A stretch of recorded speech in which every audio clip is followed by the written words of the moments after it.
Ladies and gentlemen, brothers and sisters, friends, enemies, and comrades, karibu sana. This is Kenya Revolutionary. I hope you're doing well. I hope you're doing well. I hope you're doing well.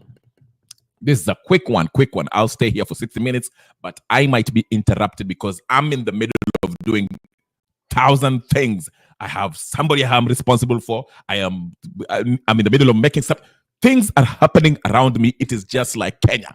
Vitu zinafanyika. Kuna vituko mingi around me. So, but anyway, karibu. I hope you're doing well. Like I said, now this is the second session. I'll be here for roughly 1 hour, 60 minutes or less, or maybe more, or 30 minutes. It just depends. If I'm called to do something, I might just stop and go do something, then come back. So bear with me.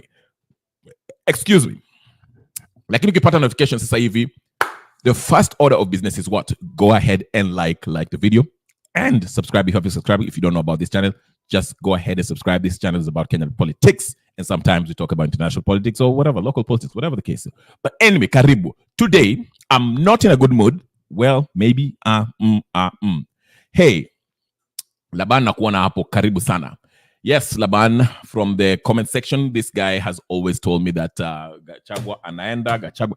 Actually, let me do something in support to Gachagua. Gachagua, this is for you. Just to show support to Gachagua. Gachagua, this is for you. I'm doing this in commemoration of Gachagua. Regarding Gachagua, if you're seeing this, please. Unaona hivi.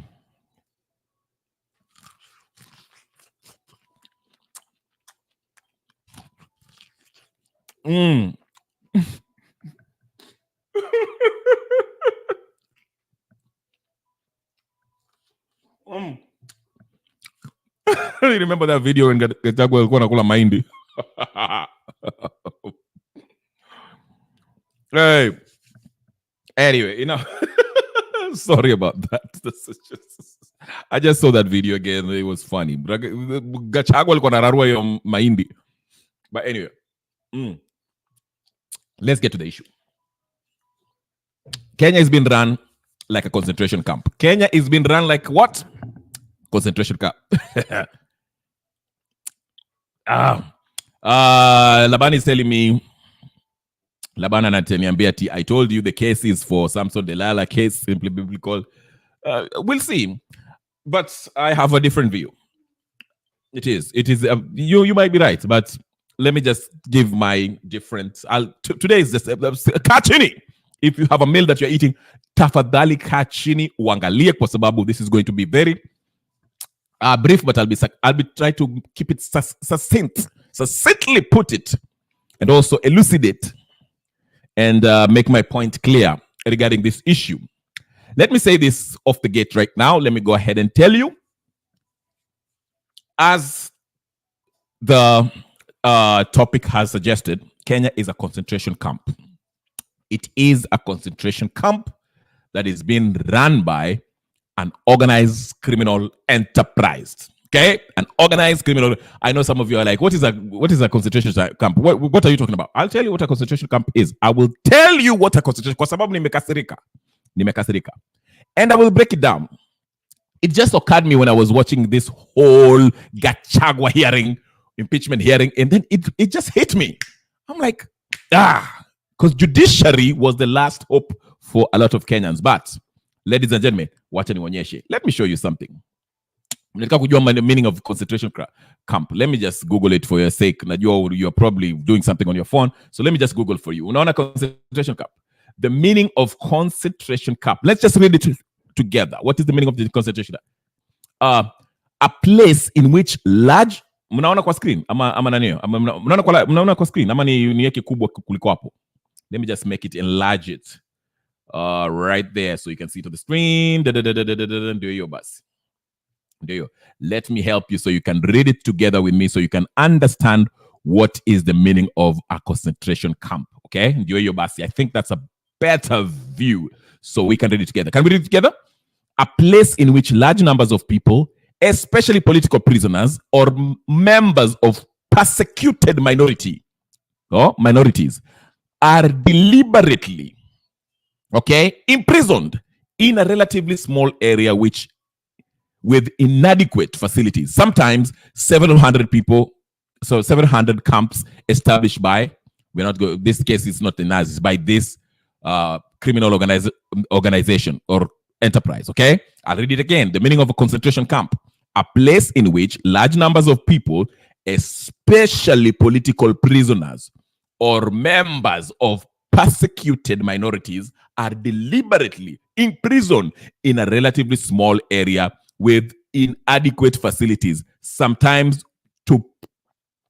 to provide forced labor or to await mass execution. I'll read it for the last time. A concentration camp is a place in which large numbers of people, especially political prisoners or members of persecuted minorities, are deliberately imprisoned in a relatively small area with inadequate facilities, sometimes to provide forced labor or to await mass execution. Let me bring it home so you can apply it in your own situation. If you look at Kenya, we are being ruled by a bunch of peoples, families. Most of them are deeply in politics or have their hidden hand behind these politicians that we cheer on. Okay? They have their hands in the businesses. They have their hands in these political parties. They have their hands in every aspect of this great nation. Okay? Now, let's look at all the levels of government. We have the judiciary. I'm not going to break down the levels of government as far as like the national government and the counties. No. That's not what I'm talking about. I'm just talking about the three levels of government, which is the executive, legislative body, and judiciary. Now, let's break it down. Let's break it down. I see you, Nani. I'll read your comment in a minute. Let me make my case, okay? But thank you so much. You can keep on commenting as you feel. We have the legislative body, okay, which it's the administrative part of the government, okay? Then we have the legislative body, which is supposed to do what?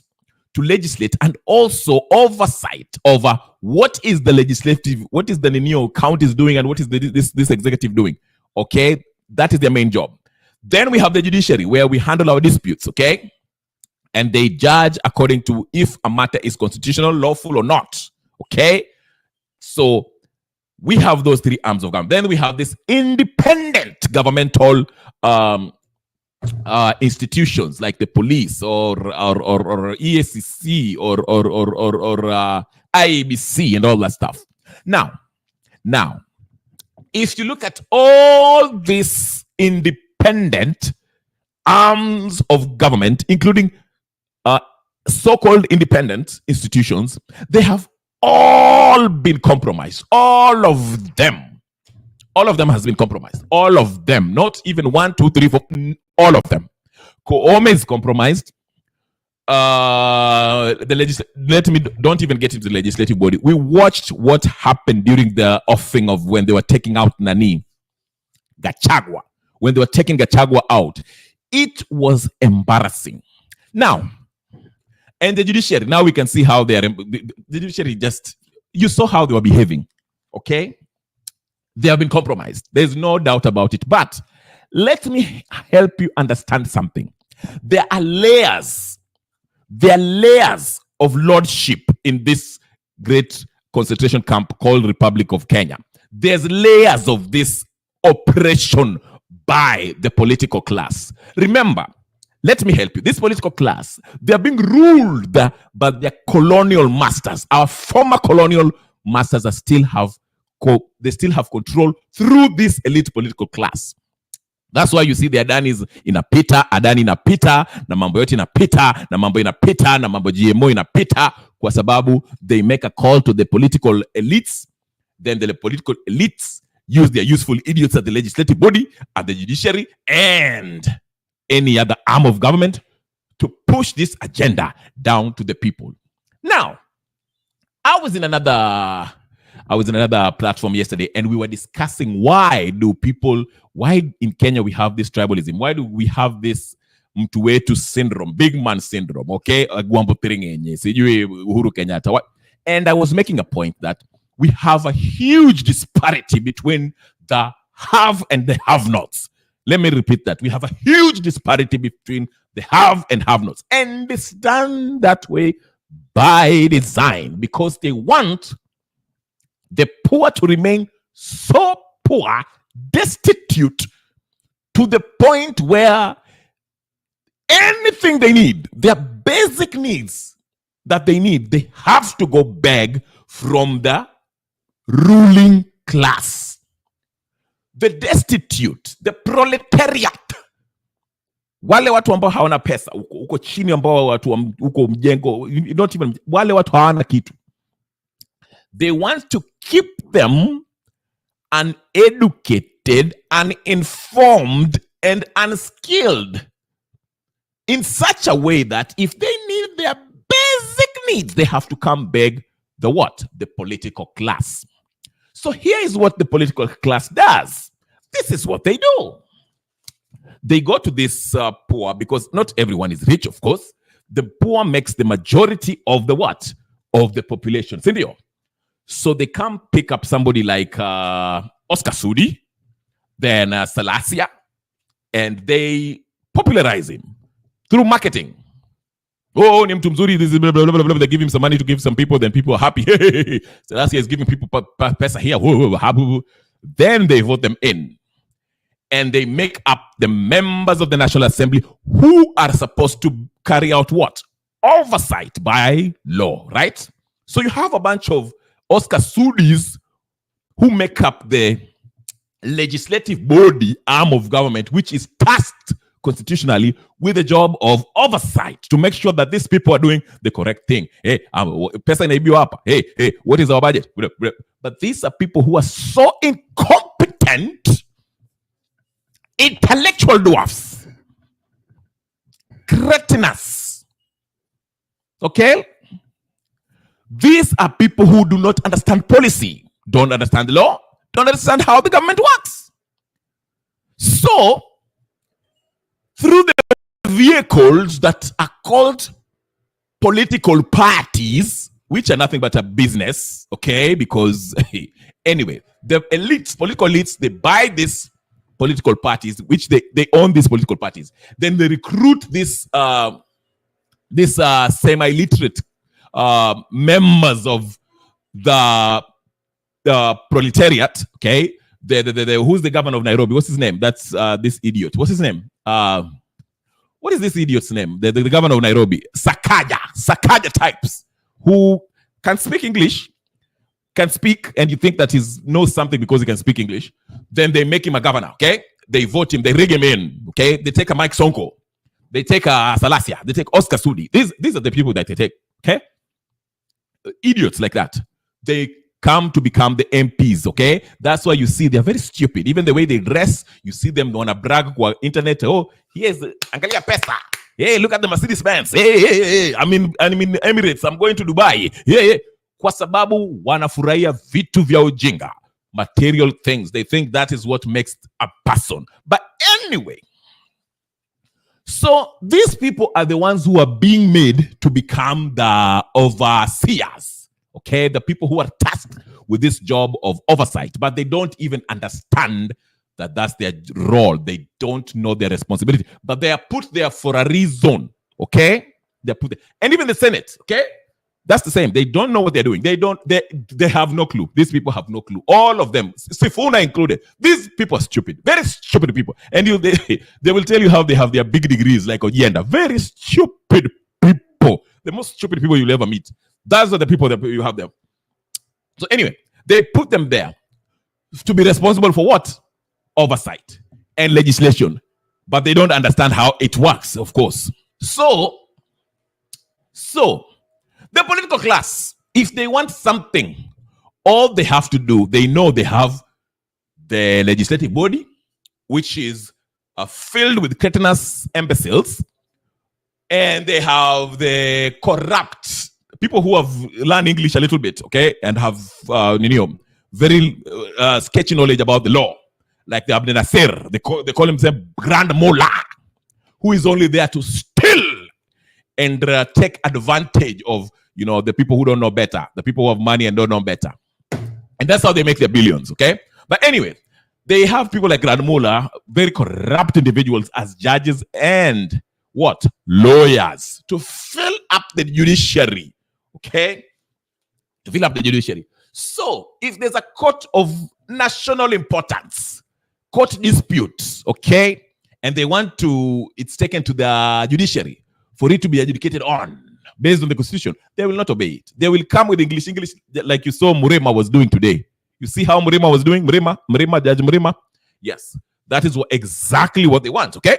So, you have a bunch of cretinous imbeciles at the National Assembly and the Senate, which comprises of the legislative body. Then we have a bunch of semi-literal idiots, the grand mullahs who are in the judiciary. They are filled with a bunch of semi-literate idiots at the judiciary who are only there to grab money because they learn some English. Okay, that's what they're there. Okay, that's what they're there. Now, then at the administrative level, the executive is filled with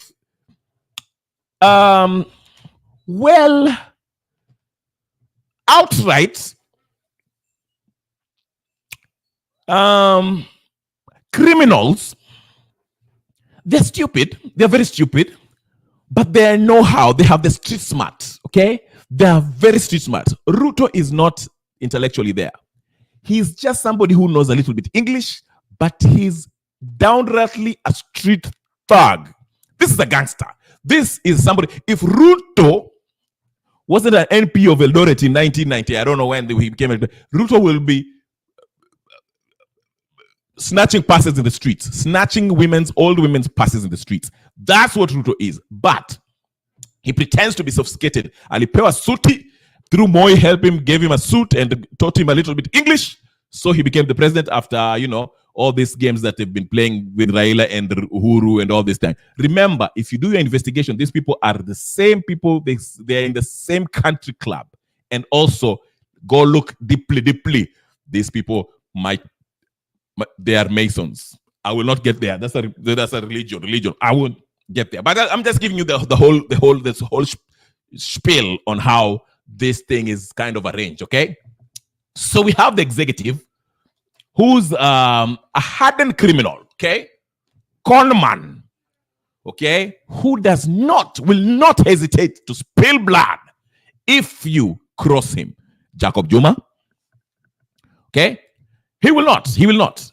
So he steals money that he has acquired throughout the years and uses that money to buy off the semi-literates at the judiciary arm of government. Yeah, he doesn't even need to buy these parliamentarians.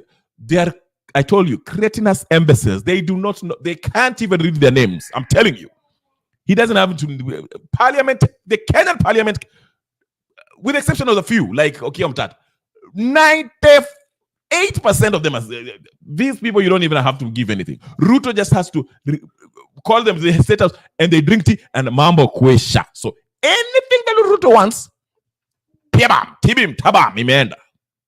Okay?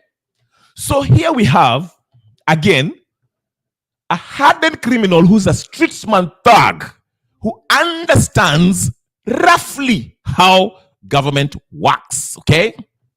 But his intent is power. Okay?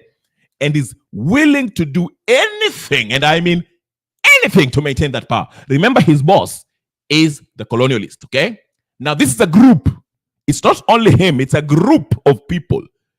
Ruto, Raila, Gachagua, Musalia Mudavadi, what's his name? Martha Karua,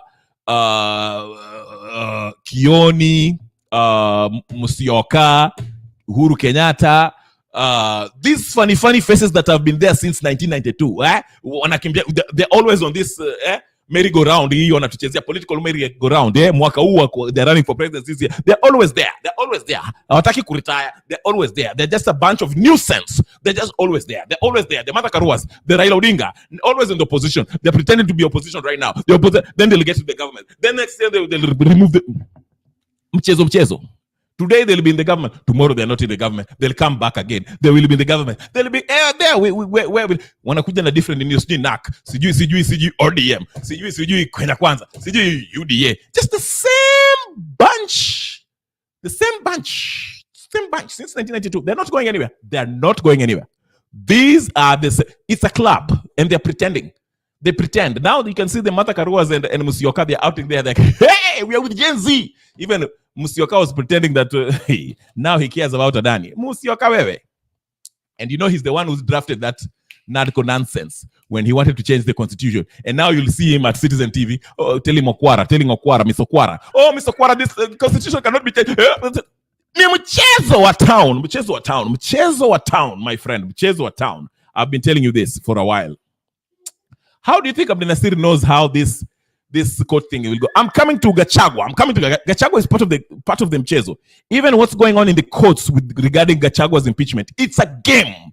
Now wanataka wataivuruta. It will be a protracted process because this is a whole game and there's a reason why they're doing this. Ni mchezo wa town. They were using people like Morara. But Morara, many people have discovered that he's useless. So you see him selling furniture, and today he's giving people homework, and he's a very useless guy, very stupid. In fact, he's not a lawyer. That guy is a... Anyway, let's get to one. I'm here with you. Please subscribe. As I'm trying to understand so you can understand the architecture, the blueprint that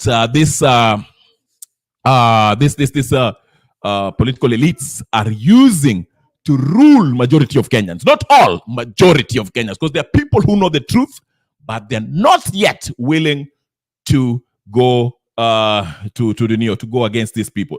But I will show you. Now, I was listening to something yesterday. I was listening to what was it? Citizen TV. Was it Citizen TV? Yes, I was listening to Citizen TV. With who? What's his face? Ndu and not Ndu. Eric Latif and what's his face? What's the other guy? I forgot. CT. And Manyora was there. And they said, maybe this is tunachezwa, the long con game. And I concurred. I mean, I was just like, what took you so long to figure this out? I've been saying this is a long con game. We've all been con. Let me show you this video before I go on. This is one of the people. Let me just show you this. Hold on, wait a minute. I know you're wondering what's going on. Hold on. Let me show you something, ladies and gentlemen, brothers and sisters, friends, and comrades. Let me show you something. Let me show you what? Let me show you something. Now, let's look at this court proceeding just a little bit while I fix something. I have to fix something, then I'll show you. Hold on.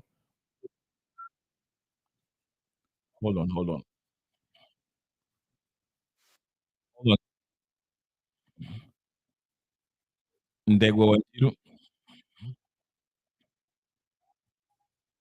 Kenya haswa pale katika bunge la Seneti wakiweza kumuuliza mbunge wa Kibwezi Magharibi Mwengi Mutuse maswali magumu sana. Asante sana kwa kutukubalia kuzungumza nawe. Sijambo. Labda kama unaweza kuja upande huu. Pole. Swali la kwanza, tutarajie nini leo? Kuna Wakenya labda wanadhania leo Rigathi Gachagua kesi yake itaamuliwa, na tutajua kwamba atasalia ofisini au ataenda nyumbani. Tuko mbali sana kuamua ama anaenda nyumbani ama anaingia ofisini. Lakini la muhimu kusema ni kwamba ambaye ni makamu wa rais ama naibu wa rais kwa sasa ni Mheshimiwa Rigathi Gachagua. Wapende wasipende. Ni kwa sababu gani? Kwa sababu mahakama iliweza kusimamisha ule uamuzi wa seneti wa kusema kwamba ati aliweza kung'atuliwa mamlakani. Mahakama ya Kirugoya na mahakama ya hapa Nairobi ilisimamisha ule uamuzi. Kwa hivyo hakuna twashishi ama doubts ni nani ambaye ni naibu wa rais. Na ni vyema sana serikali iweze kupatia heshima zile idara zingine za serikali. Kama idara ya mahakama imeamua kwamba imetoa amri ya kusimamisha jambo lolote lilotendeka, ni vyema serikali iheshimu, na ninasema hivyo kwa sababu waliweza kumuondolea naibu wa rais security yake, benefits zake na kila kitu. Ni vyema wazilegeshe, maanake huyo ndiye naibu wa rais kwa sasa. Tena leo hatujakuja hapa kuamua kesi ya naibu wa rais. Leo tumekuja kuamuliwa na mahakama kana kwamba naibu ama deputy chief justice ako na uwezo wa kuamua ni nani watakayokuwa majaji ama mahakimu katika hii kesi. Hiyo ndio kesi inakuja adhuhuli ya leo ili tuweze kuamuliwa. Alafu tukishaamuliwa kwamba kuna zile strategies zetu pia tutaweza kuendelea nazo, na tuko tayari na tumejitayarisha. Manake hii sio kesi ya Rigathi wa Gachagua. Hii ni kesi ya Wakenya. Tukikubali serikali ije ivunjavunje katiba vile inavyoivunjavunja, hakuna mtu atakuwa safe katika hii Kenya. Nobody will be safe in this country, kwa sababu watakuwa wanavunja sheria, wanavunja katiba vile watakavyo. Kwa hivyo hii sio kesi ya Rigathi wa Gachagua. Nimeona kwamba sasa hata wamesema mpaka makanisa ati watakuwa wanapeleka summon zao kwa chief ama DU ama OCS ati waangalie kama kwamba zinapiga serikali. Hii serikali tutaendelea kuipiga kabisa mpaka siku ya mwisho. Maanake hii ni serikali ambayo haifai kuwa mamlakani. Serikali ambayo haiamini katiba, haiheshimu katiba, haifai. Maanake demokrasia yetu imeundwa katika msingi wa kikatiba, na serikali yote ambayo haiheshimu katiba, hiyo serikali haifai. Kwa hivyo nataka kuambia, anyway, enough of this clown. These are just people who are handpicked to be part of the commotion. These lawyers, they're just part of this whole script. Ni mchezo wanatuchezea. Let me tell you something. When I was watching at the proceedings yesterday, especially, I was wondering why this thing was such a long, lengthy process. I mean, they got there, then before even they get started, they were like, oh my goodness, we forgot about the preliminary stuff. We don't even think you guys should be sitting on this bench. Okay, let's argue about that. And they had to argue the whole case, literally the whole day, one after the other. 10 freaking lawyers from one side, 10, 50, another lawyer from the other side, and each of them were taking 50 minutes. Then you throw in Kamaniwa in there. Wasted the whole day. And I was like, why is this? What's going on over here? What's going on over here? Then I just realized this. I know some people are saying, oh, Gachagua is trying to stretch this thing, like to delay. I'm like, listen, what does Gachagua gain by delaying this case? I mean, let's just think critically, okay? If Gachagua does not have faith in the judicial system, okay, and he knows that Ruto wants him out, and Ruto is behind this impeachment, and he knows that every arm of government is compromised. What does delaying the case help him? Why? I mean, he would have resign kitambo. I mean, that would be the logical thing for him to do if indeed he did. That's what I'm saying. For those people who are arguing that Rigathi Gachagua is trying to, stretch this thing out and there's nothing delaying there. There's no delaying tactics here. This whole thing is scripted. Rigathi Gachagua is part of this stuff. Okay? Again, as we argued that, hey,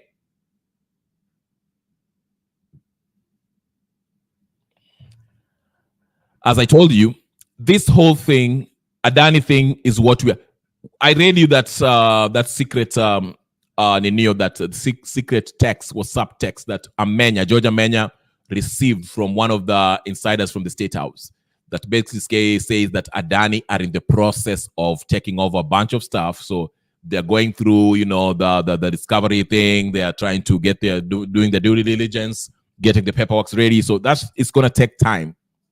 And meanwhile, while that's happening, they are distracting the masses with this whole Gachagua nonsense, because the Morara thing was not enough. Morara being arrested every day it's boring, okay? And most people have just discovered that Morara is full of shit. So they're not even buying into him. It's not, the traffic is not going. So let's use the deputy president as name. Now, and I actually I posed this question to majority of you who I haven't got an answer yet. And all the answers I'm getting are answer satisfactory. Listen to me. Why did Uhuru Kenyatta and Ruto fall out?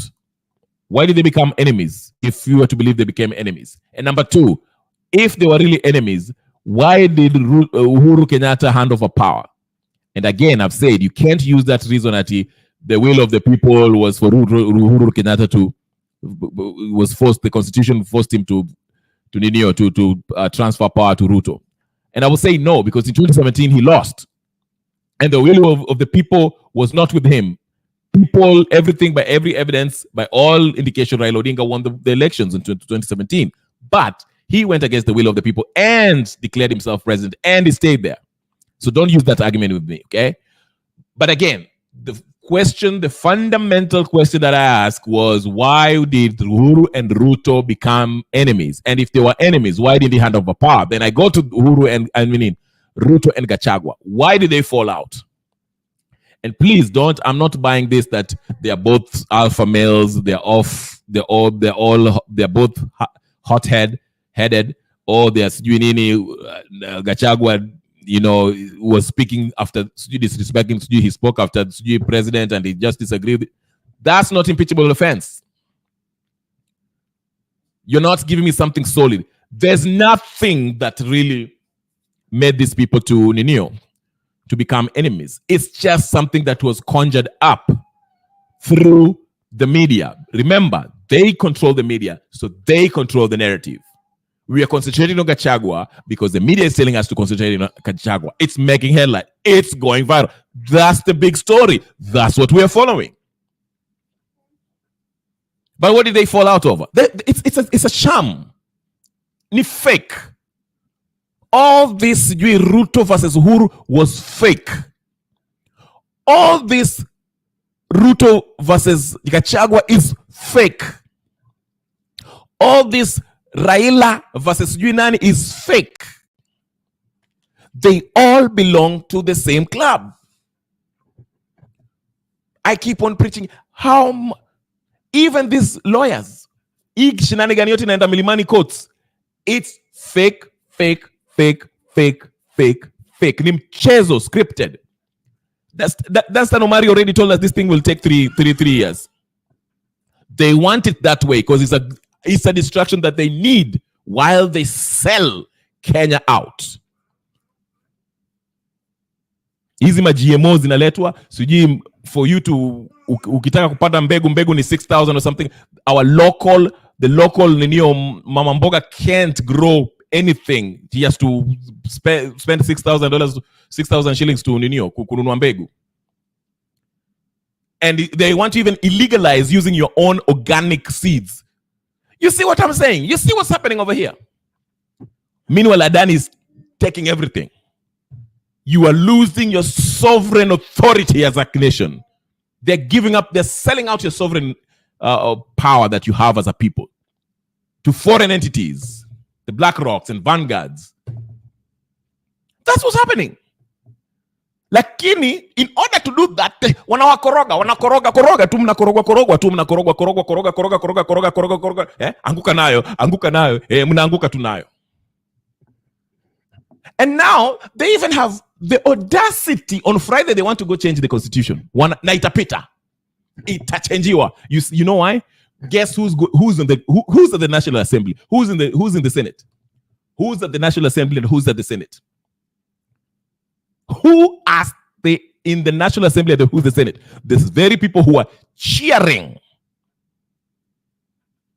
I see Pen Nyaga kako hapa. Wacha nimuingize hapa. Aniletee siasa moto. Haya. Nyagaka, unataka link, ingia hapa unieleze kinaga ubaga. My brother, my young man, my young brother. Najifanyanga mzee hapa lakini ni kijana. Wacha nimuingize. Karibu Nyagaka. But you see what I'm saying? Tunakorogwa tu, na sisi pia tunakorogwa. Ni kama yawa. Clean Black Sneakers, nice seeing you. Haven't seen you for a while. Hope you're doing good. Nice to see you. Principal Kaur also. Labani pia niko na wewe. Leo TV. What about Ruto Gachagua sacrifices political future for fake and fallout? Bwana, you are full of theories. Just look at what's happening. Okay, Ruto versus Raila. When was Ruto and Raila fighting? When they were fighting when ODM, alitoka ODM. Get in here and explain to me. Get in here. Leo, get in here. Si nimefungulia link. Nitakuwa hapo. I'm here. Mimi nawaambia. Just think about it. Kiani kidogo. Okay, Nyagaka ndio huyo. Nyagaka, karibu. Hold on. Let me add you. Ndio hiyo basi. Karibu Nyagaka. Namna gani? Hakuna tabu kijana yangu, habari yako? Mzuri. Umeshindaje? Tunashinda sawa, salama. Haya, asante. Niambie. Hakuna tabu, ni ya kwamba huyu mtu ambao tulikuwa tunatarajia atafanya Kenya iwe kama a developed country, ni mtu ambaye anachukua Kenya iwe kama Uganda ama Rwanda. Hasa Uganda backwards, na hiyo haitafanya kazi, and we will not expect anything out of it. Uliona leo alikuwa anataka aende Bomet, alikansel kwa sababu watu wake hata nyumbani wamemkataa. Kwa hivyo usijali sana ati watachange hiyo constitution kwa bunge, kwa nini hapo watafanya, lakini lazima iende kwa referendum ya watu, na hakuna kitu inapita kwa referendum ya wananchi. You saw last time Kenyatta and Ruto tried to do that. I mean, Kenyatta and Raila tried to do that. It didn't work. They had gone everywhere in the country. They had, everywhere. The MCAs were given money. Hiyo sio historia ya kitambo sana, ni 2012, 2021, 20, na haikufanya kazi. Now let him waste his time now. He's wasting his time. Haya, wacha nikuambie. Nitakwambia kwa nini itapita kwa referendum. I'll tell you why. Unajua saizi, hii ndio trick ambayo, and I want everyone to listen very carefully. Unaona saizi hawaja constitute the IBC, si ndio? Sina hawajaweka constitute IBC, si ndio? Haya. Before IBC constitutiwe, unakumbuka wakina Raila walianza kutupatupa mawe na kuchoma vitu na kuchapana na polisi ndio waweke amendment of the IEBC. Si unakumbuka hiyo? My friend, that's why they have not even formed it, because court ilikataa hiyo. Na ni Ruto na Raila walienda wakachange na court ikasema it's illegal. Thank you. Nakuja. Yes, shaba sala baba. Hata unanipeleka sasa hapo. I feel the anointing. Sasa sikia. Sasa wakina Raila walisema ati sasa sisi pia mpaka tukue na msemo kwa yule mtu ambaye atakuwa the IBC chairperson na commissioners. Halafu wakaambiwa na koti, mama mwingine aliwaambia kwa koti, high court akawaambia this thing is unconstitutional, mwache kuharibu wakati. The IBC should be constituted mara moja ndio wafanye hiyo delimitation na hiyo mambo mengine, na chairperson na kuwe na committee kwae. Wakakataa kusikia, wakaanda maandamano, wakakaa chini na wakina Kalonzo wakasema it's part of the NADCO ninio. And the number one thing they did was to pitisha hiyo IEBC amendment bill, which is unconstitutional kwa sababu hata public participation haikufanyika, lakini waliipitisha kwa bunge. Sini unakumbuka wameipitisha? Sasa tuko na a new IEBC amendment bill which has become law, which part of it, wacha nikukumbushe, part of this new rule ya IEBC kutakuwa na mobile voting stations. That is part of it. Now, the Azimio and UDA Kenya Kwanza will have a lot of say as to who is going to become the next chairperson na commissioners. Now, tuachilie hapo. Kabla sija kuleta nje tena, sija kuja kuuliza maswali. Sa after walishaweka hiyo IBC ishapitishwa, it's law right now. Hawataki kuconstitute IBC yet because walikuwa wanataka wapitishe hii impeachment. Halafu wamejua unakumbuka vile hii mambo ya finance bill kunafanyika, Gen Z wakaanza kusema ati let us collect names to impeach these MPs. Now the only way you can impeach these MPs is to go through the IEBC. kwa sababu hizi masahihi ambayo una collect mpaka upeleke kwa IBC.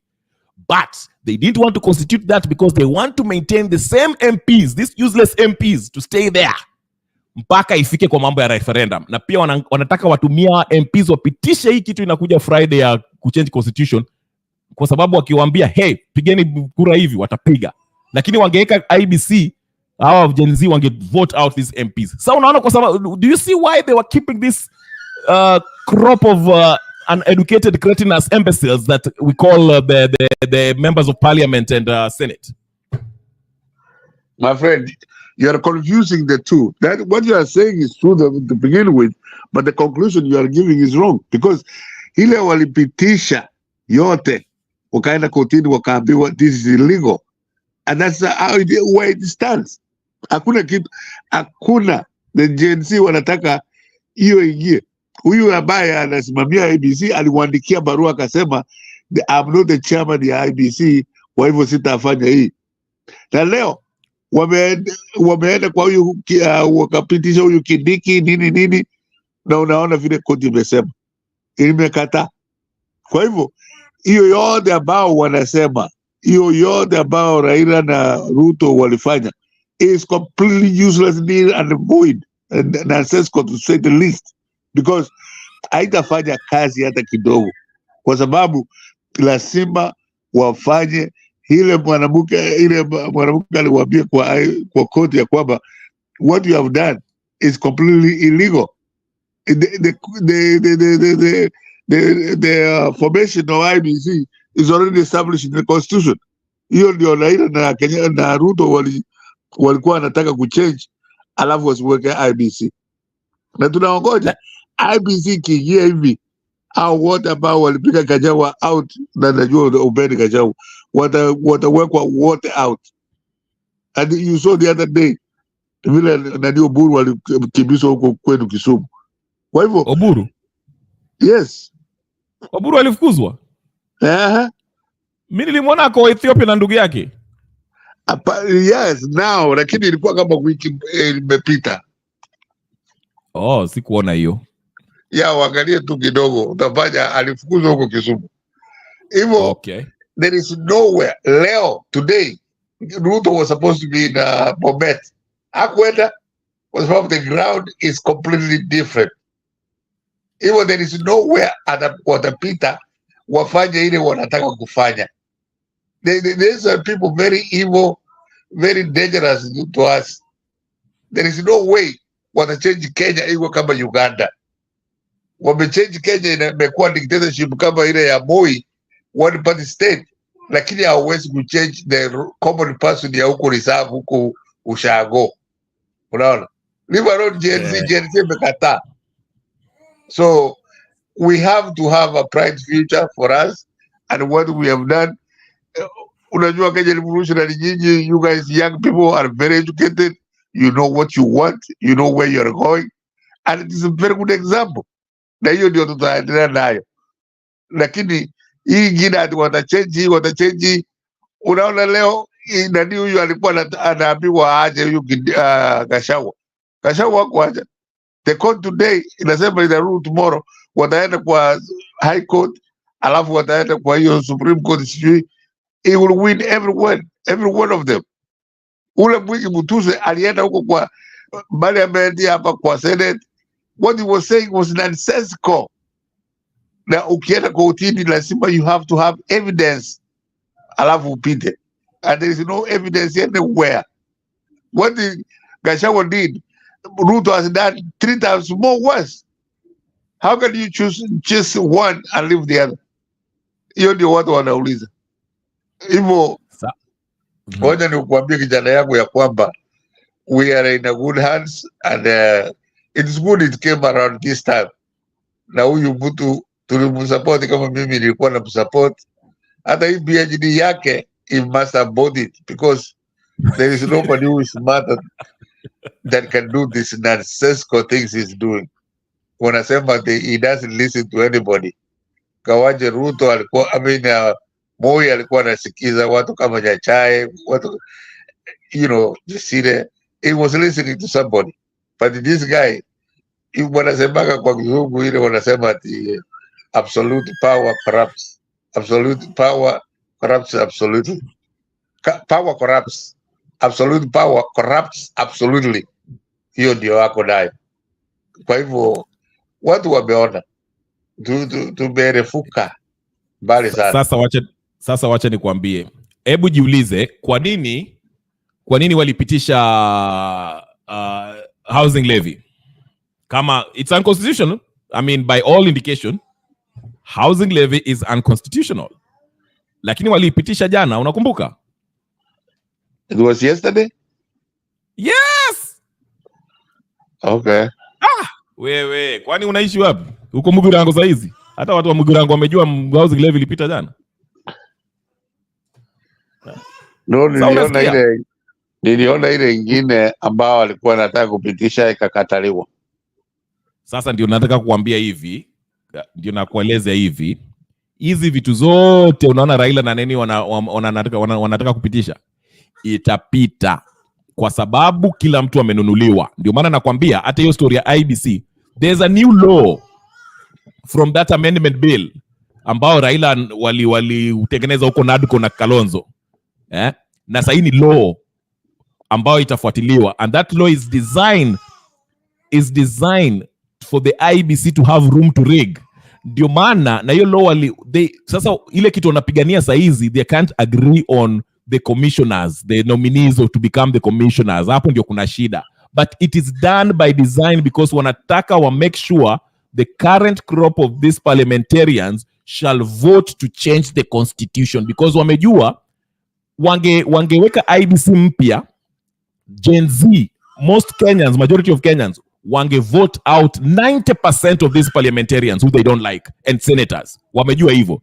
Sasa wanataka hii mambo ya IBC simamishwe hivyo, ndio wao watu wapitishe. Wakishapitisha hizi vitu alafu wakitaka kwenda kwa ninio kwa referendum, hapo ndio taeka watu wao, and then they'll rig the process and say that the people have voted for a new constitution. Alafu hapo ndio maana nasema, if you think the judiciary is to be depending on, you are wrong. Ndio maana I gave the example of the housing levy. Housing levy, who needs housing levy? It is illegal, unconstitutional, lakini umepitishwa. Kuna kijana yangu hapa analialia, lakini endelea. Ndio maana nawaambia these two people will change Kenya. No, kama the only way they will succeed, anawaja nikuambia na nikubali na wewe, kama they will have come up with a way about to change hiyo IBC chairman. Na hiyo IBC ndio mpaka sasa imekuwa ngumu kwa sababu hata huyu Kithure Kindiki akishinda all this, it is still going to be the IBC chairman ambaye atamupitisha, it can qualify him to be the deputy president. Na hiyo ndio catch 2020 kwao. Let's assume that everything you are saying is true, that I don't have anything reason to doubt it. Lakini everything that he has to do, wameogopa kuweka hii IBC chairman. They have passed all those laws about Kalonzo nimekubali hapo, lakini wakiweka IBC about the chairman, that will be the end of us, all of us, kwa sababu if they ban a stooge kutoka, say for example, kutoka kwa hiyo parliament yao nini, then it will be very dangerous. Hiyo ndio itatufanyia mbaya sana, kwa sababu sasa as we speak, he has the parliament, he has the senate, he has the judiciary to maybe 30-40%, hiyo tu.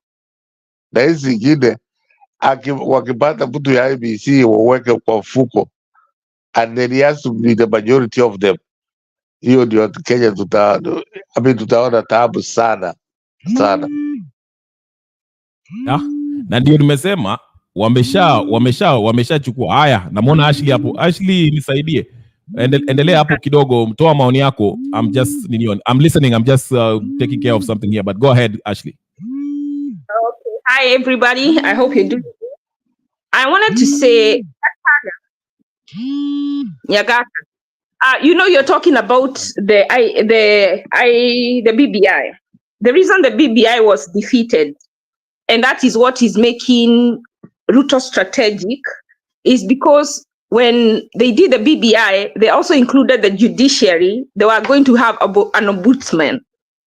And I think the reason it was defeated in each stage in court is because the judges did not want an ombudsman. So Uhuru and Raila in that space were not strategic enough. And I believe the person who included that part was working against them without telling them to make it fail. That is why BBI failed. You know, about what I've learned about this politics, it's a game. And you have to play this game.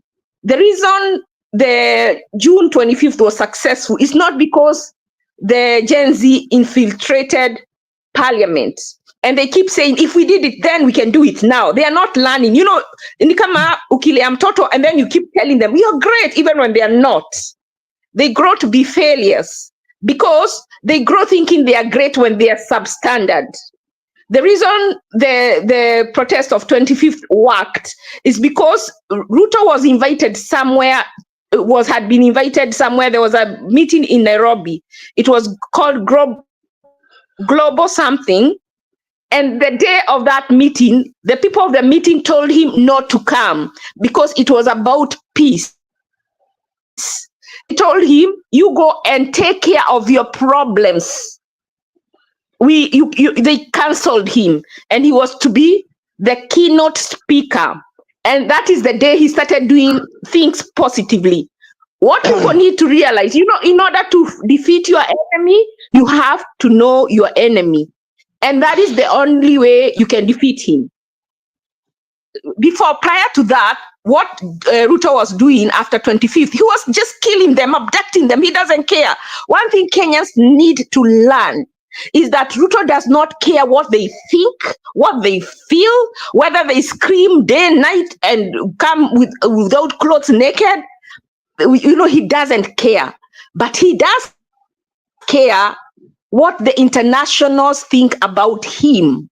In order to defeat Ruto, we have to attack him from where he cares about what people outside Kenya think about him. He cares zero about what Kenyans think about him. That is what we need to realize. And that would be the beginning of us winning. Now I saw somewhere where people are demonstrating outside IMF. Let me ask you, Pen, why would people wait on the weekend to go outside a building to demonstrate? Isn't this Sarakasi? Why are we playing Sarakasi with important, serious things? And I know important and serious is almost the same, but why are we doing Sarakasi with important things? People and then you keep telling us in the diaspora, we go outside IMF on a weekend. Even the people who work there don't know we came there. And then we hold demonstration and then they become news in Kenya. That is how Banana Republic we are in Kenya. If we are serious, what we need is to get a group of people, write down our list, contact IMF and see who can we talk to about the concerns that we have as Kenyans. Then go there and face them, sit down with them and tell them this is what's going on. What are you going to do about it? Demand an answer. That is the kind of change we need.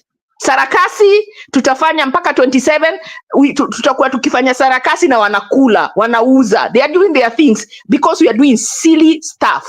We have to start engaging seriously if we want to see any change at all. Last and not least, pali tumefika,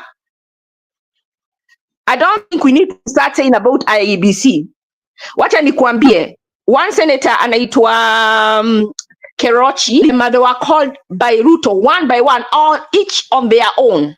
Na kile walikuwa naongea ni personal and confidential. This lady owes the government millions in back taxes. That should tell you something. And then they were also called by Kindiki and they were told, I'm not telling you how to vote, but just know how you vote will have, some of your choices will have consequences. So, you know, I see our lawyers wanaenda wanatumia kizungu nyingi. Mimi sijafanya law, but already nimeona kuna duress. I haven't had even one lawyer going to court to claim duress and bring these tapes of these people. I wish one senator would be strong enough to record Ruto talking to them for that, aliongea na Ruto for 2 hours. I wish you would record that. Run away from the country and present it, because that is evidence that he's interfering. What he wants to do is go through the back door to be choosing his own vice president like they did in the time of Moi. What I am asking, I had a very esteemed attorney saying that what they need to do when we are doing the election, you go through 137 becomes the article 137 is used, but when you're doing this one, don't use 137, you only use 149. So you don't have to go through IEBC. He doesn't have to qualify. He doesn't have to be a state officer. I'm like, how can if a DP is chosen a certain way, how can it change when you impeach? So what we are going to be doing is choosing one according to the law when we are doing election, and then just after the election we impeach, and then you choose the person you want. So you can enter a criminal or even a foreigner, because you're not even confirming that they are any citizen, you're not confirming anything. They can even be like Sudi without any educational background. If the president is given the right to nominate without anybody doing any vetting, without the IEBC being involved, and then take it to parliament, call those people, pay them, sijui aliwalipa 2.1 billion, sijui how much billions, I don't know whether they are from his pocket, I don't know whether it is from the government, and then they go and choose that person. So we have someone who is unelected there, that if Ruto died today, there would be president. If that is the law, then we need to pause. Before he chooses Kindiki, we need to correct that law, because the same qualifications that you need to run for president should apply to be replaced for that same position, because the position doesn't change. The responsibilities do not change. The duties do not change. We need to become serious. And I'm telling you, the final nail, people keep talking about the foreigners. What we need to do, we need to engage the Americans. They talk about democracy. And they are engaging Ruto. They are with Ruto Ruto is acting like barbecue. So we need to ask America, which you say he's a gang leader. Mm-hmm. Nilikuwa nataka nikueleze ya kwamba where you started from was good, but the IMF, we want some of your contacts kama wewe, kama Kenya Revolutionary. IMF unasema na World Bank ni properties ya America. Saa hizi ndio some of us are praying very much Kenya Revolutionary, huyu mama ashinde president. Alafu we will have to engage whoever is the Secretary of State for African Affairs, sio ambassador, ndio direct vile tutafanya. For example, some of us ideas ya kwamba wale watu walikuwa wanapiga borara wote wasipate visa ya kutembea Amerika vile wanataka. Huyu police chief Kacha, huyu Rentutu, wengi wakiambiwa kitu kama hiyo, na vile waziri wamesema huyu Ruto respects the foreign powers, the foreign people kama hapa America. He was given a state reception. And we were, I mean, right now, even before then, let me go ahead. Wacha niseme kitu before, yani I'm banning, I'm so sorry. Hata saa hii, we need, let me tell you about Americans. Ukikuja uwaface and you bring facts, hata kama hakusupport na umemkona na facts, you will win. You just have to have at hand. You need to look for whoever is responsible for the people who are sent to Haiti and ask them, umpeleke hizo vitu zote kunafanyika Kenya, hizo abductions, hiyo mili yote imetupwa huko, two governors, those people who have killed and they're in parliament, these governors, whatever they are doing, and you ask him, how can you support, how can Ruto be? You demand that they remove him from that peacekeeping. Yani, such are the things. That is the language he will understand. Now we do that. We need to, kama huyo Morala juu ana mdomo mzuri. Now that is what we need to engage him. Akuja na hizo project zote. Akuja tafute ni nani aende kwa Biden. Amkaisha chini kwa TV, where everybody is listening to what they are saying. Muulize, how can you be dealing with Ruto? What is the difference between him and Putin? What is the difference between him and North Korea? We are demanding that you cut the ties. We are demanding that you sanction him and his family and the whole parliament. And I want you to give us Kenyans peacekeeping and remove all the police, because the police work for the politicians. They do not work for the people. When we call them, they never come. They only come when they are sent by Ruto to come and kill us, to abduct us. We do not want them. We want the peacekeepers from UN to come and guard for us. We need help. We shouldn't be helping Haiti. The help should be coming to us. We ask for it. Thank you. Yeah. Hey, leo Ashti amewaka. Hey, leo ni kama umekasirika kweli. I like the passion. And I agree with you. The problem is for US to intervene, it will be very difficult. And also UN, unajua UN wako hata Congo, and UN are not doing a good job in Congo. They are actually, I think they were arrested. Walikuwa najaribu kuiba gold through UN cars to take it somewhere, and they are abusing the women in Congo, and so UN might not be the Ninio. But again, Trump was the president when who was the president when Uhuru Kenyatta was the president in Kenya. The point is, I don't think US really they don't prioritize African nations when it comes to politics, because majority of them, because they know they have great influence in these African nations.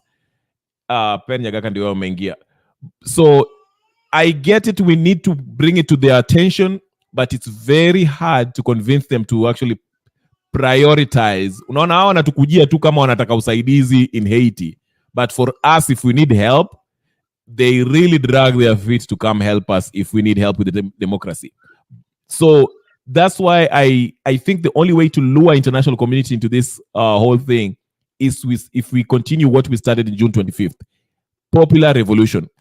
That day was the perfect day to remove Ruto. If only we went to State House and removed him. I heard he was in Narok or somewhere, and that hiyo siku alikuwa nakimbia. He was not in Nairobi.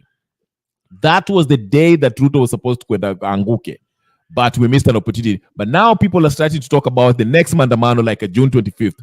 Unfortunately, unaona Ruto ameanza kushika watu. In fact, Francis Gaitho, I think I saw the video. He's been abducted. Ako Ninio. He's one of those people who I think are truth tellers, even though he uses a lot of cuss words. But I think the popular revolution is the way, because akianza kuua watu while people are protesting, that grabs. Uliona hata European Union walianza kuongea, wakaanza kusema, hey, we need to the government should not kill, So if people sustain a sustained popular protest to remove Ruto, that will bring him down. Because huyu jamani mwoga. Uliona hata after June 25th akaanza kuleta maarmy, and army was on our side. So if we have a sustained protest, I think this man can fall. And the international community will be left with no reason but to back us, just like the Bangladeshi did it. Nyagaka, ulikuwa na kitu ya kusema kabla? Nilikuwa nataka niambia actually, thank you very much for your passion. The Kenya Revolution, that some of us, our talks are in the very advanced stages. Unaona huyu mtu kama mimi nataka huyu mwanamke awe president. Hapo hata inauguration yako sisi taenda huko officially kama officials. Ndio tunataka vile Ashley unasema tusungumuze na hao watu. Hiyo Joe Biden yake ni kama mpaka January 4 months already ametoka, na kama hii mwanamke atashinda ndiye ataweka watu yake. Na sasa personally we want to get to who she puts as the Secretary for African Affairs, sio hata ambassador. Alafu they will pull strings from there. Kenya Revolutionary actually want to come out. We want to talk that kind of language about it. Is not only democracy, it's everybody talking about everything. So in dictatorship, Ruto amerudisha na Raila wamerudisha. They ran very well from people like Daniel Toroitich and Moi. And even Moi was smart enough to listen to somebody. This guy doesn't listen to anybody. And ile anafanya ni vitu anataka kufanya na anataka kuendelea. Kenya Revolutionary, actually, wacha niwaambie hivi. Some of us, our ideas are in a very advanced stages, kuona ya kwamba huyu mtu ambao wataweka under secretary for African Affairs watafanya namna gani, alafu watusaidie kwanza. Hii watu wasipate visa ya kutembea anywhere. Na next ni huyo nani Ruto, ndio tutaendelea na hiyo. We know what Raila is doing. Raila is being paid by these people, by their British. We know all these things. Lakini tunataka hao wajue kwamba Kenya is a very developed country and we will not need their help for the future. Vile Kibaki showed us. Kibaki showed that you can have taxes paid to pay for the government. Sio kwenda kuombaomba pesa kila mahali, China, America, wapi. That's naivete of the first order. Hivyo yangu nilikuwa nataka Kenya Revolution niambia Ashley ya kwamba the passion you have is wonderful. We have to protest not only to the IMF for a World Bank. This is the property of America. We want to directly protest to the Americans and talk to them, sit across the table from them. Najua hapa America, actually, ukipata mtu kama mkubwa sana, it's very easy. Ukienda huko nyumbani utafute hata assistant minister or anybody, ni ngumu sana. Ni kama, I don't know. Minnesota. Unajua huyu mama wa Minnesota, huyo Msomali. If you go to her and talk to her, she has access to Biden. She has access to who can help us even now. You know, I said politics is a game and strategy is important. It's knowing, you know, kuna watu wanasema they are not the best, hata America is not, hakuna justice anywhere. Even life is not just. Why do women have to give birth and men don't? Why do women have menstruation each month? But there is some order. Let me tell you, I know this can work. Because we can, the fact we need to why do men die young and women don't? Yeah, life is not fair, you know. But we can't, because we can't say now we agree and we just sit and watch, because that is how, because life is like that.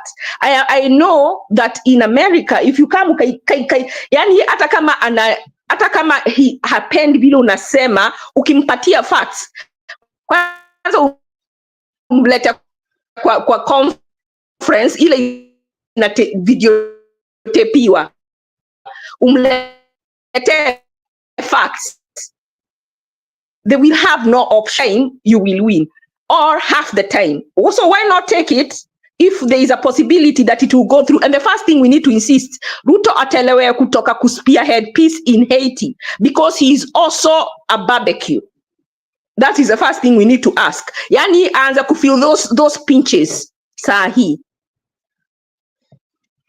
Actually, sisi tulikuwa tunataka tusumbuze na huyu Jasmine Crockett, ni wapa Dallas ambao tunaishi. Tulikuwa tunasema it is very influential, alafu tutaenda namna hiyo tuendelee.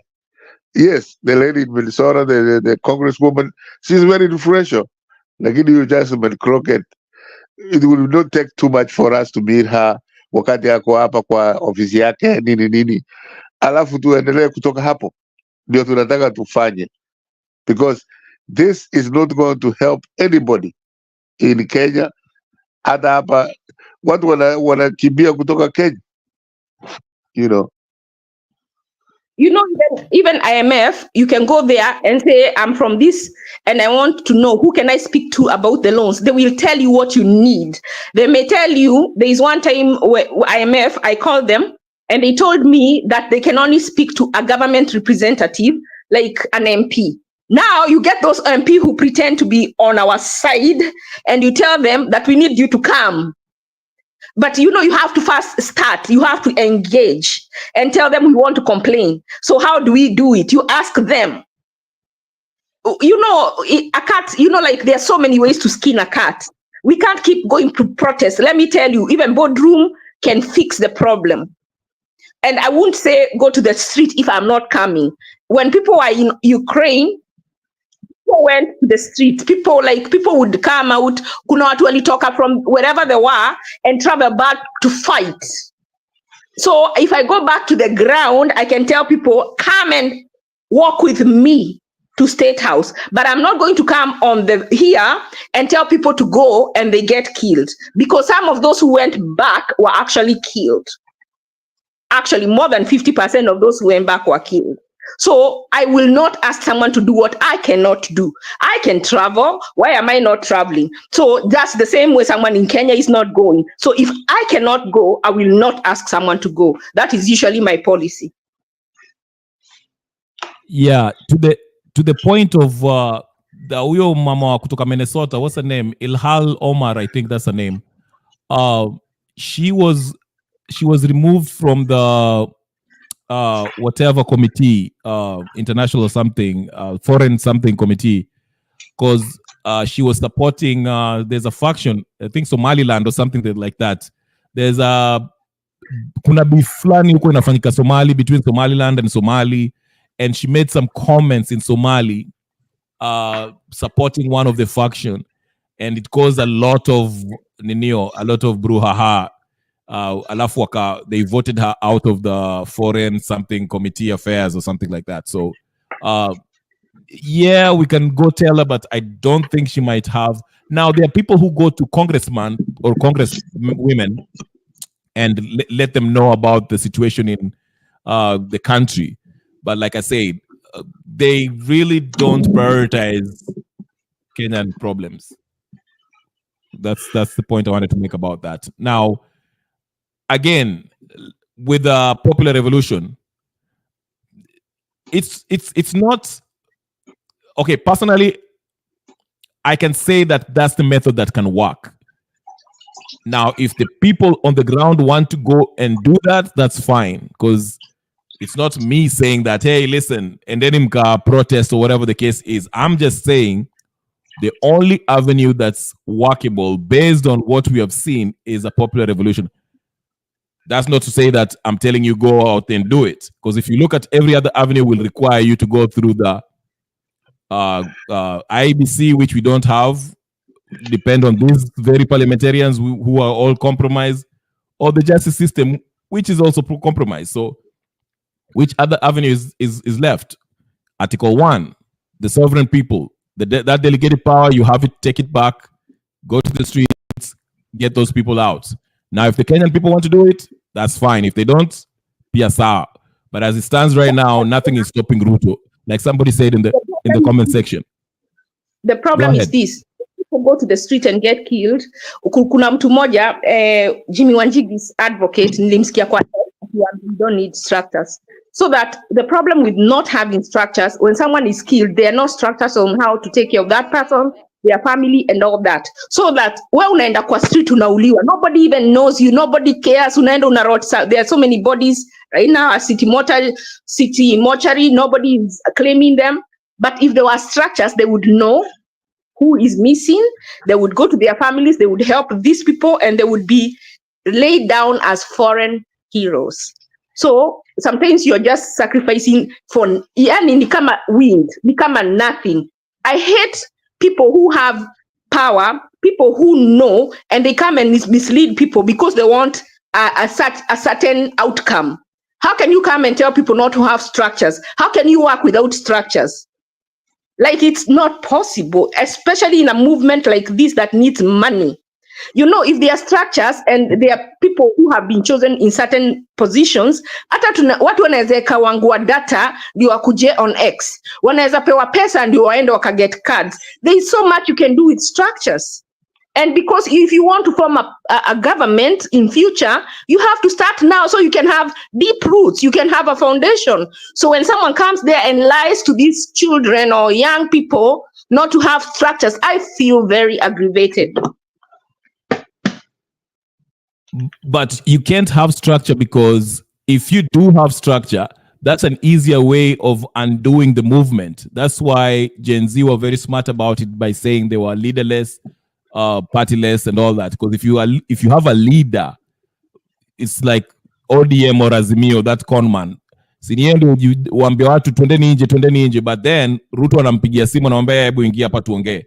He gets paid, the movement is dead. If that that's your thinking, then how are they going to succeed in 20 whatever time there is going to be an election when there is no leader? You have to have faith. You have to put a leader like the way Morala came, and then you saw his weakness. If you don't have, you might choose Morala in the end without knowing his weaknesses, and then he gets there, and then you realize we are having another Ruto. So the thing about leadership is because they are going to be growing pains, and with time you recognize who needs to stay. But a structure is very important. You kuna points fit sana upatiwano kwa X-Space, but who keeps them? People just talk, and then other time they talk. Who writes them? Who follows up? Who sits in a boardroom to see, okay, these are the things that were suggested. How can we actualize them? Nobody. It's just like Ashley, let me cut you short.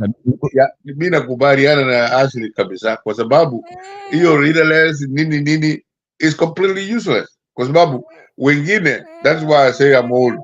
Wengine tulienda college na watu ambao walikwenda huko Iran wakawa revolutionaries in Iran. They were world students. Walitoka college, walitoka nini walienda huko leaderless vile Gen Z wanasema huko nyumbani. Guess what? When they have overthrown the Shah, nishakwambia nani Kenya revolutionary.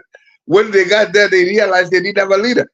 Guess what? They went and looking for the old man about comedy. Ayatollah Khomeini alikuwa in France at that time. You have to have a leader. You have to have a certain structure. Okay, Nyagaka, how did Bangladesh? Bangladesh, how did Bangladesh compromised by Ruto? Then that's their weakness. And then what happens if you don't have a leader and we topple Ruto? We are going to have functions. You remember the other day there was going to be something at Uhuru Park that Eric Omondi had planned, and they were forcing Morala to go. So you already see there's two functions. So there's going to be a Morala function, there's going to be a Jimmy Wanjigi function, there's going to be an Eric Omondi function, there's going to be a Kalonzo function, and then they'll fight each other for supremacy. So it is best we do that now until we establish who can actually lead as an opposition. And then what I'm saying, we are doing civic education. We are teaching people not to have personality, and that is one thing that Morara wants to do. Tunataka kutoa personality politics, so that it is not about the person, it is about the policies and their issues. So that if someone is bad, we just remove them real quick and replace them. Hold on. This is what I was saying. The whole point of being leaderless was to get rid of the executive and the National Assembly. Then Koome can have a 90-day caregiving role while we go to the election to elect a new executive and new National Assembly. That was the plan. That's what people were discussing on the Ninio. That's what happens in Bangladesh. They didn't have a leader. They, students and the poor people, walienda kwa street wakasema, we are not leaving the streets until this Ninio watoke. Yes, there were people who died, but guess what? The Prime Minister majeshi walikuja wakasema, wakambia Ninio, wakambia the leader, you have to go. You have 45 minutes to leave the country. You're no longer the president. So that is what I'm talking about. The amount of people are talking on the... Hold on. I'm saying, you cannot have a leader. Even in this group, you're the leader. Yani, it is in informal leadership. Because in order for them to say, we are going to do this, someone has to be the one saying. You can't all talk. Because when you all talk, there'll be many voices. And that's what we are talking about. Having a unified voice. There is no hata hii finance bill, ule mtu alianza hiyo kitu haikuanza tu watu wako like 20 people didn't just wake up one day and say let's go. There has to be a leader, and that leader was in the background. Na huyo yuko background yanaambia watu kaeni hivyo, ndio sasa ile wametoa Ruto atokezee because hawajipanga. It is also a game. Kuna mtu anajaribu kuambia watu wakae leaderless because yeye anagojea Ruto akitoka, since hawana leader, before they start saying, oh, who can be akuje atoke. And it's not a good person either. But you see, that's why Ruto was confused. He didn't know who was the leader. That's why he tried to abduct wakina Hanifa na abduct sijui nani kila mtu, because there was no one leader. Yes, there were voices, but there was no exactly who the person who was considered a leader. That's why I'm saying that's the danger of having one person who's the spokesperson or the so-called leader, because they'll either be compromised, jailed, or killed, and it will destroy the whole movement. But if you have a movement where no one really is the head of it, kila mtu anajiongelelea, but we have an understanding that we agree that Ruto and the whole executive leaves and the National Assembly and the Senate, then Martha Koome anachukua for the Chief Justice takes for 90 days, you know. So hata akishika mtu moja, there's still a bunch of people who are still vocal at talking. There's no one leader. Then when we get to the Ruto akishatolewa, we have that 90 days interim process. Then we choose our representatives, including the president and all that. That's why I respectfully disagree with this whole idea of idealistic society, but we are not. And let me tell you, it's been done in Bangladesh. The movement was not organic. It had a leader, because someone woke up and said, I am going to ask people to do this. That person was in the background. And that is why they were abducting people to get to the root of who proposed this. Kuna a leader, lakini leader alikuwa in the background, and that's why they were encouraging people not to have a leader, because now huyu anajificha in the background, wakipata leader atapata what they want. And that's why I'm telling you, it is a game.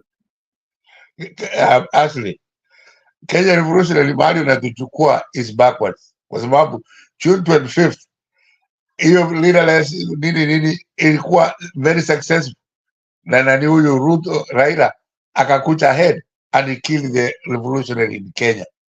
Huko Bangladesh walipata huyu mtu wa table banking, alikuwa na supported by United Nations nini Indiana rule hiyo, na yeye alisema he doesn't want to be president of Bangladesh and he's overseeing the elections.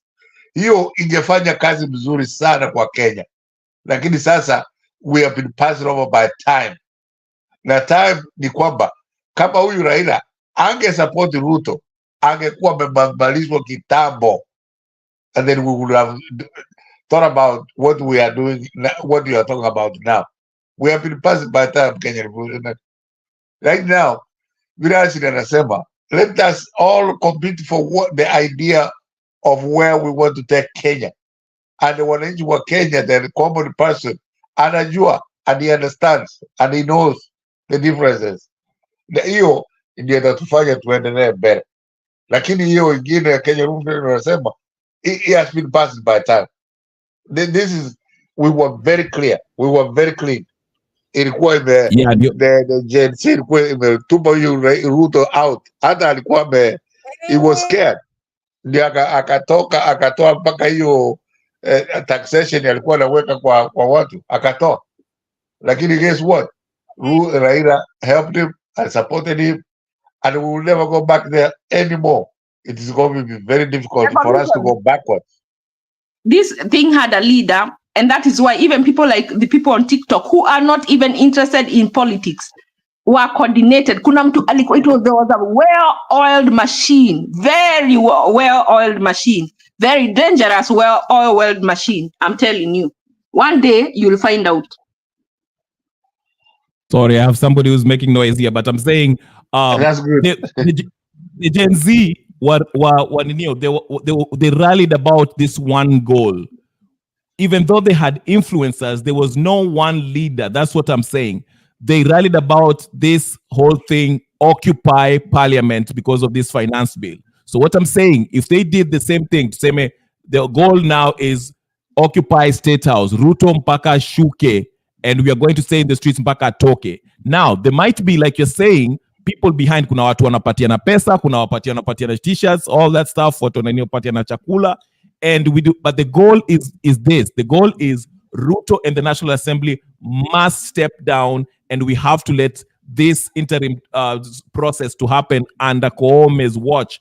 Then IBC, after 90 days, what I'm trying to say is this: if we rally around one goal, hata kama there's no one leader, We are united because we have a common goal to remove Ruto and the National Assembly, and we agree upon that kutakuwa no one leader until this 90 days repeat. And within these 90 days, that's when we reconstitute our IEBC and we choose our representatives and president. That's what I'm saying. So yes, you're right saying that kuna watu ambao wa behind the scenes, wakina Jimmy Wanjigi, wakina sijui nani ambao walikuwa wanapatania pesa and all that.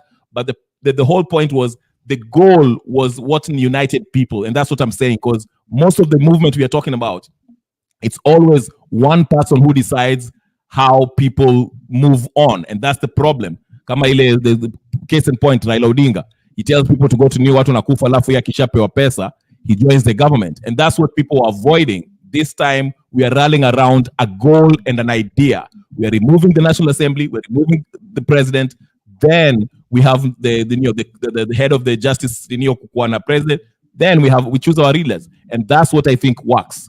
Otherwise, I don't see any other avenue. But I mean, I get what you're saying. So it even confuses the president. What I'm saying, you're saying we choose our leaders. They are leading in the background. Let me tell you, Ilianga, when Chira died, somebody saw that so many youth that came out and saw the power of Gen Z. And even when they did, during the finance bill, kuna mtu aliona their target audience was Gen Z. So they looked where they can find Gen Z and they marshaled them up. The danger is, if that person is an Ruto and we move forward without accepting a leader, and then Ruto comes out, that person will spring forth. Nasim Zuri. The thing about us starting to talk now about a leader is that we agree on somebody. So if there is someone with sister motive, they won't be able to come forward because we have already agreed on a leader. If we go without a leader and in that midst atokeze, it will be hard for us to choose because watakuja watu feed na misinformation. And I've seen misinformation yesterday where a guy was talking about not having structures.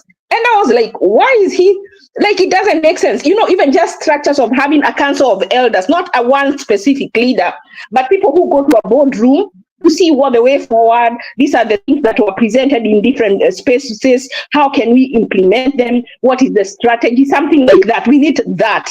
If not one specific leader, but a board. That's what I'm talking. A structure is important. But you see, what I'm saying is this, that person that you've mentioned, before everyone hits the streets, there's an understanding of the goal. So he cannot, huyo jamaa haezi kujitokeza in the middle of the neo, Ruto akishatolewa aseme yeye ni leader, because the agreement, the goal is clear. Ruto must go, the legislative body must go. So even if that person is very influential within the movement, he has to respect the fact that we came together for A, B, C, D to take place until we get to the point where elections shall be done. So he cannot just say mati mimi nilikuwa behind nilitoa, let's say for example niseme Jimmy Wanjigi. Jimmy Wanjigi, yes, he gave some money to the new Gen Z, but Jimmy Wanjigi cannot come out and say, oh, now I'm the president because niliwapatia milioni 6 ndio mununue nao mashati na to help the movement. No, Jimmy Wanjigi has to also understand that while you're giving this money, until after Ruto akitoka, we are going to the elections. You're not going to be the leader. We are still going to be leaderless until the election is done. That's what I mean. That's what prevents, that's the security in you to avoid someone being too influential within the movement. Tukiagree hivyo, ndio maana nasema that, yeah. And then we might get someone after Ruto comes out, and they, you know, it's easy to pretend to be good, and then we elect them only to learn that they were not. Like, let's choose like Kibaso. He has refused to be audited. He doesn't want to account for his money. What it tells me, and I might be wrong, is that he will do the same even in government. Atakuwa na hiyo, na so now he will have power. He has a problem being audited. He's saying even the US, they collect funds. What he's leaving is that the US, you have to declare how much you made and what you used it for. And whatever you used it before cannot be for personal needs. You will go to jail for taking that money and going to use it for your personal needs. So when he doesn't tell us what he's doing with it, we cannot get anatuambia, trust me. Actually, Like seriously. Actually, sasa hiyo amesema yesterday or the day before he was explaining exactly the point you are making.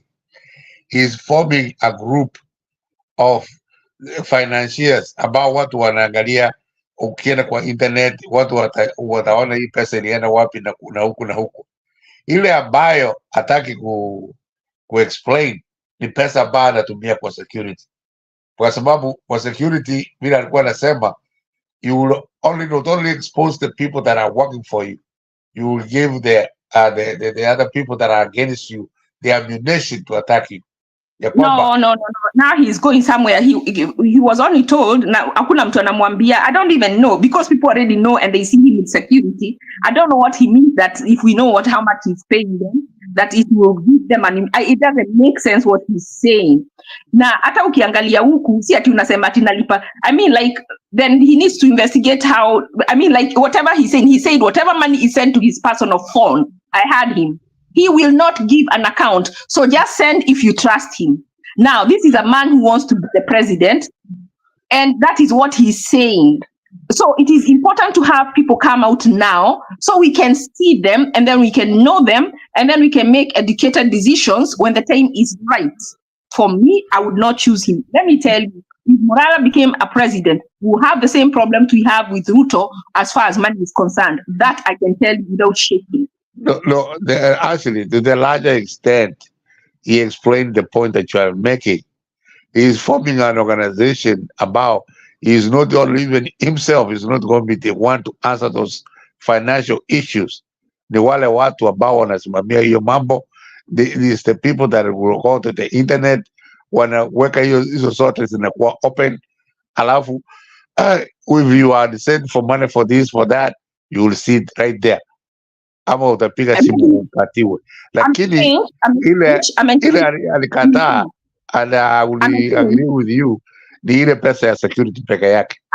Initially alikuwa no, initially hakuna mtu alikuwa anamwambia specifically security. They asked him, I was in that live, I can to you. Yes, no, I agree with you. About now he's changed what he's saying, but initially he said any money sent to his personal phone, he will not account. But the day he'll open a pay bill, that will be for public.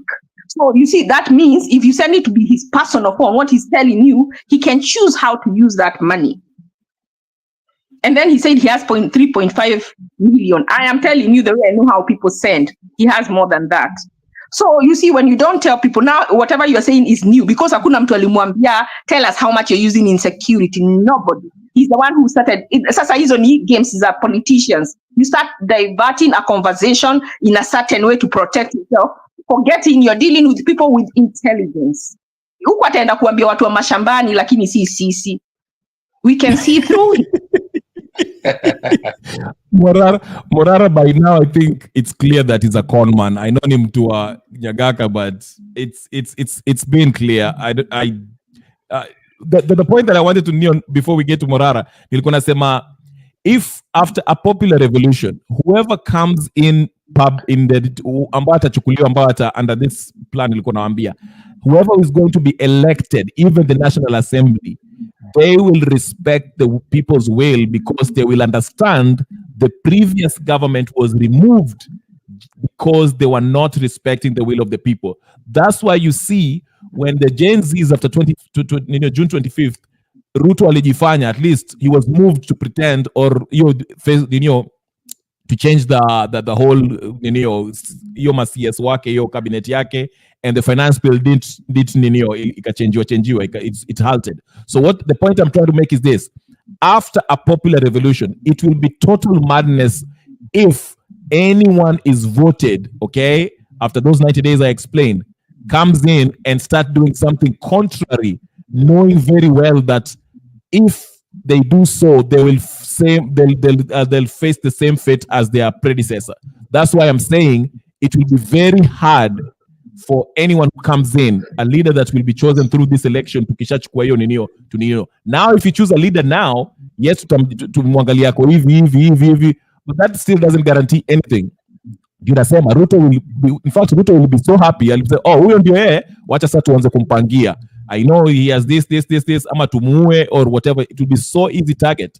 That's why I keep on saying it's better to be leaderless, tribeless, partyless. But I mean, that's an area we can agree to disagree. According to Murara is a gone case. Like Ashley says, Ujama is not telling us how much she's making and is very dodgy. Hata watu waliweza kumwingilia, why was he going to Narok while people wanted to go to to Uhuru Park?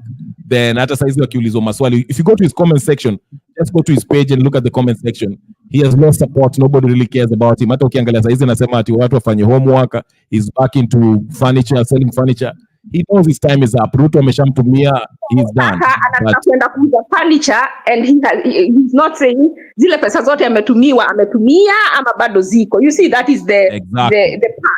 Siku ile alikuwa ameitisha pesa the day before, the next day anasema anaenda vacation.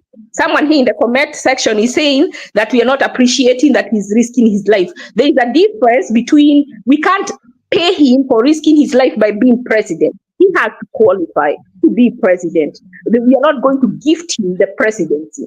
Me, I appreciate what he's doing, but just telling us that the money was stolen is not helping anybody. Actually, he's wasting his time. Kila mtu anajua au wiba.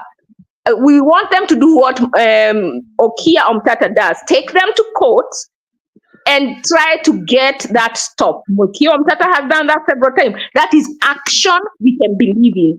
And that is still not enough. If he can do all that and he still wants to be shady about the money he's collecting, he does not qualify to be president. I'm sorry. Tetea mtoto wenu. That's true. Ndio mara mimi nasema, alafu he's always having drama. Mara sijui amepigwa hapa, mara sijui amegongwa hapa, mara sijui kuna watu wanataka kumua. Then immediately after those dramas, it's always pesa. He's asking for money. In fact, people in the comment section were telling him, just stop the whole campaign. Just omba pesa directly. Stop hizi madrama zako, mara sijui umepigwa, mara sijui ni mgonjwa, mara sijui unaenda vacation, mara unataka pesa ya sijui a new computer. You saw that. It's a mess. I mean, if you can't see it by now, I mean, Nyagaka, I understand why you support him, but any person who critically scrutinize him and his campaign, the guy is a con man, he's a con artist, but you know, it's sawa, you have the right to support whoever. Ama unaonaje Nyagaka? Bado unamwona yeye ndiye atakuwa president? Hiyo mnasema na actually we appreciate it, kwa sababu I would not support him vile nilisupport Ruto mpaka baadaye nikaja kuchomeka mbaya sana. I was really hoping that he knew what he was talking about, bottom-up economics. Nakuja kujua baadaye, he didn't understand it, he didn't know what that was. It's a word that he coined. Huyu Morara, wacha nikuambie Kenya Revolutionary. Nimeambiwa, huko Ushago, wanauliza, which funeral has he attended? Where does he have even ile mahali unachota maji ya huko Ushago? You clean it up about watu dibu gani ametengeneza watu wanaenda kunywa maji? What has he done for us? Hiyo nimesikia zote, and that is very true. Vile mnauliza, both of you agree on the idea of money, so we have to look at it for what it is, and some of us will not. Vile nimesema nilisupport huyu mtu blindly na sikutaka kusikia anything negative huyu Ruto, na huyu Morara is the same thing. Politicians in Kenya are all dirty, they can do all kinds of games, and I will not support him fully and blindly. Nasikiza vile mnasema, and we go from there, so that if it is what it is, it is what it is. Ukiona ni mwizi ni mwizi. I will not stand in the way kusema ya kwamba huyu si mwizi, huyu ni mtu yangu nini. Yes, yeye ni mtu yangu, lakini I will not support him blindly. Alafu niseme huyu lazima awe namna hii, huyu lazima awe namna hii. No, we have been bad like that before. Now we will not accept that idea anymore. Hiyo tu, kwa sababu mkileta anybody, bring anybody that is going to help us. Sio huyu Ruto, sio anybody in parliament or senate. ni somebody outside. Sio the Jimmy Wanjigi ni mtoto ya tajiri ambao thought that he would be like his father, Maina Wanjigi. These are very Cornish people, lakini mkileta wale watu ambao wata expand democracy ya Kenya na openness of the society vile Kibaki alifanya. Kibaki never put anybody in jail. Kibaki never stole anybody's money.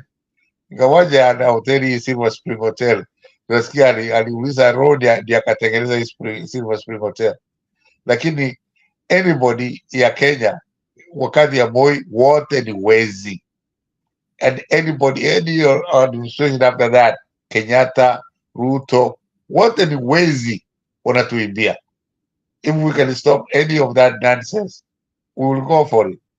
Yangu ya mwisho ni kwamba huyu Morara I cannot support him blindly, but vile nilikwambia Kenya Revolutionary, tuliona baba ya grandfather yake when we were young. I was in Form 1 na alikuwa rafiki sana na mwalimu wangu mmoja, and he penetrated.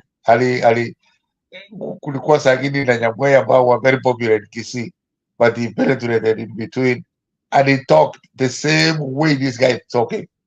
When he went to Inazamio, Malawi, and he met the guy who killed Tom Mboya, he came to Kenya and said the same thing. He said, by Wednesday, we have to dig the grave of this guy. He didn't make it to Wednesday. He was killed along the way. So, this guy, wengine tuna history kama hiyo ndio tunasema. Lakini, kama vile mmeona, I will have to agree with you, or at least meet you somewhere in between. Lakini, what is mine? Na Kenya Revolution unasema watu wakuje bila leader, bila tribe, bila nini. My friend, hii Kasabwili amerudi kwa tribe yake kwa Jaluo. Anybody is going to go back to their own tribe. Lakini tukipata mtu ambaye is very clear, it doesn't have to be Morara. It can be anybody, any leader, anywhere. Lakini hatuwezi kuwa leaderless, nini. No.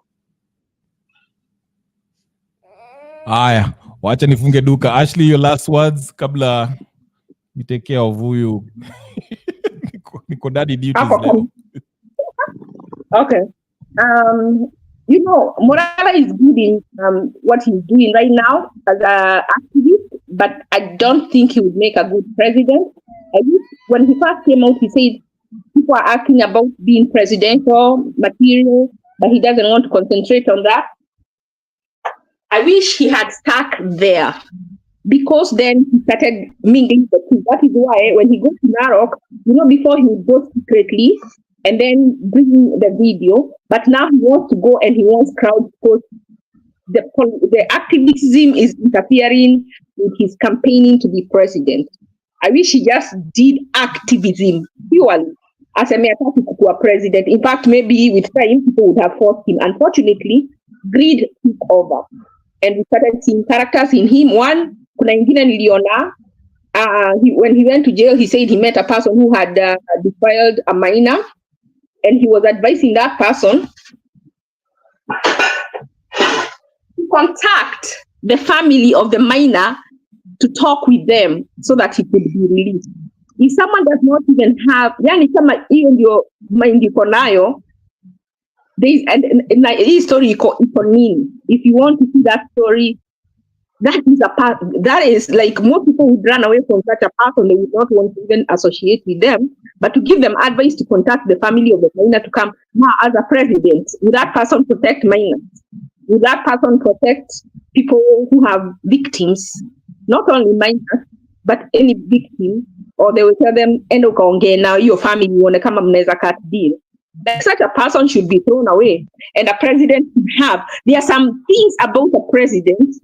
There's some character traits that should already be ingrained in them. And I feel like we keep looking past Okia Omtata when we have a leader right in our eyes. That's what I'm going to end with. Thank you guys. Have a nice night. And to those whose day is still young, have a nice day. Thank you so much for joining us. That was wonderful. We always appreciate your contribution. Very passionate. So much. Thank you so much. Nyagaka, tufungie duka basi na maoni yako. Revolutionary, asante sana kwa show. Asante sana kwa yale yote Ashley anasemanga.